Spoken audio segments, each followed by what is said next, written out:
رب اشرح لي صدري ويسر لي أمري واحلل عقدة من لساني يفقه قولي ربنا زدنا علما. அஸ்ஸலாமு அலைக்கும் வரஹ்மத்துல்லாஹி வபரகாத்துஹு. வெல்கம் டு கீடு ஜன்னா. தஸ்னிம் எல்லாரும் எப்படி இருக்கீங்க? நல்லா இருக்கீங்களா? அல்ஹம்துலில்லாஹ். வீடியோக்குள்ளே போகிறதுக்கு முன்னாடி நான் லாஸ்ட் வீடியோவில் கேட்ட கொஷனுக்கு ஆன்சர் என்னன்னு பார்க்கலாம். நான் என்ன கொஷின் கேட்டேன்? இப்ராஹிம் நபியின் மனைவியும் இஸ்ஹாக் நபியின் தாயாரும் யார்? இதுக்கான ஆன்சர் சாரா அலைஹிஸ்ஸலாம் அவர்கள். 1000 மாதங்களை விட சிறப்பான ஒரு இரவு இருக்கிறது. அது ரமதானின் கடைசி ஒற்றைப்படை இரவுகளில் இருக்கு. அப்படிப்பட்ட புனிதமான மாதத்தில்தான் நாம் இருக்கிறோம். இந்த மாதத்தின் ஒவ்வொரு நாட்களும் ஒவ்வொரு நொடிகளும் நமக்கான வாய்ப்புகள். ஒரு நொடியில் நாம் கேட்கும் ஒரு சின்ன துவா கூட நமக்கு 1000 இல்லை அதை விட அதிக நன்மைகளை பெற்றுத்தரும். ஒரு இரவில் நாம் கேட்கும் ஒரு துவா நம் வாழ்வாதாரத்தை பல மடங்கு உயர்த்தும். அல்லாஹ்வின் மீது முழு நம்பிக்கை கொண்டு நம்முடைய ஒவ்வொரு கஷ்டங்களையும் அவனிடம் முழுமையாக ஒப்படைத்துவிட்டு துவா செய்து பாருங்கள். உங்கள் விதி மாறக்கூடிய மாதமாக இந்த மாதம் இருக்கும் இன்ஷா அல்லாஹ். நல்லா பவர்ஃபுல்லான துவாக்களை செலக்ட் பண்ணி வச்சுக்கோங்க. இந்த மாதம் முழுக்க அது போன்ற துவாக்களை ஓதி கேளுங்க. உங்கள் வாழ்வாதாரத்தை பல மடங்கு அது உயர்த்தும்.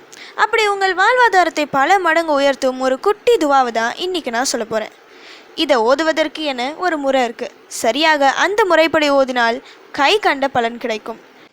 ஃபஸ்ட்டு துவா சொல்லிட்டு பிறகு அந்த சீக்ரெட் என்னன்னு சொல்கிறேன். இப்போ துவா என்னன்னு பார்க்கலாம். அல்லாஹும்ம கஃபிர்லி வஹ்தினி வர்சுக்னி வஆஃபினி அஊஸு பில்லாஹி மின் தீகில் மகாமி யௌமல் கியாமா.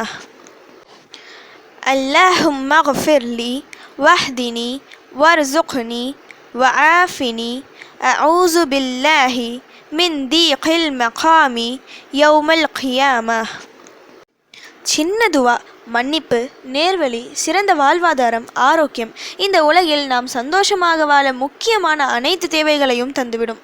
அது மட்டும் இல்லாமல் இந்த துவாவின் கடைசியில் கியாமத் நாளின் நெருக்கடியிலிருந்தும் பாதுகாப்பு கேட்கிறோம். இம்மை மற்றும் மறுமை இந்த இரண்டின் வெற்றியும் இந்த துவாவில் உள்ளது. இந்த துவாவை ஓதும் முறையில் ஓதினால் வெற்றி நிச்சயம். நபி ஸல்லல்லாஹு அலைஹி வஸல்லம் அவர்கள் தஹஜ்ஜுத் தொழுகைக்கு முன் இதை ஓதியுள்ளார்கள். அதனால் இந்த துவாவை தஹஜ்ஜுத் நேரத்தில் ஓதுவது சிறந்தது. தஹஜ்ஜுத் நேரம் அல்லாஹ் சுப்ஹானஹு வ தஆலா கீழ்வானத்திற்கு இறங்கி வரும் நேரம். அந்த நேரத்தில் நாம் என்ன கேட்டாலும் மறுக்காமல் தருவான். சாதாரண நாட்களில் அந்த நேரம் நமக்கு கிடைப்பது கடினம். ஆனால் ரமதான் நேரத்தில் சரியான அந்த தஹஜ்ஜுத் நேரம் நமக்கு சுலபமாக கிடைத்துவிடும்.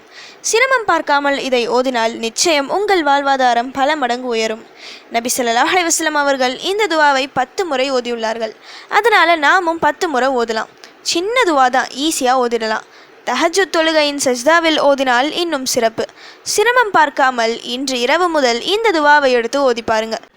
வரும் ரமதானுக்குள் உங்கள் வறுமை, கடன், கஷ்டங்கள், கவலைகள், நோய் எல்லாம் நீங்கி செழிப்பாக வாழலாம் இன்ஷா அல்லாஹ். ஓகே, இப்போ ஃபைனலி கொஷின் டைம். காபாவை இடிக்க முயன்றவன் யார்? இதுதான் இன்னைக்கான கொஷின். இதுக்கு உங்களுக்கு ஆன்சர் தெரிஞ்சால் ப்ளீஸ் கமெண்ட் பண்ணுங்கள். அப்படி இல்லைனா ப்ளீஸ் வெயிட் பண்ணுங்கள், நான் நெக்ஸ்ட் வீடியோ போஸ்ட் பண்ணுற வரைக்கும். சுப்ஹான ரப்பிக ரப்பில் இஸ்ஸத்தி அம்மா யசிஃபூன வஸ்ஸலாமு அலல் முர்சலீன் வல்ஹம்துலில்லாஹி ரப்பில் ஆலமீன். அஸ்ஸலாமு அலைக்கும் வரஹ்மத்துல்லாஹி வபரகாத்துஹு.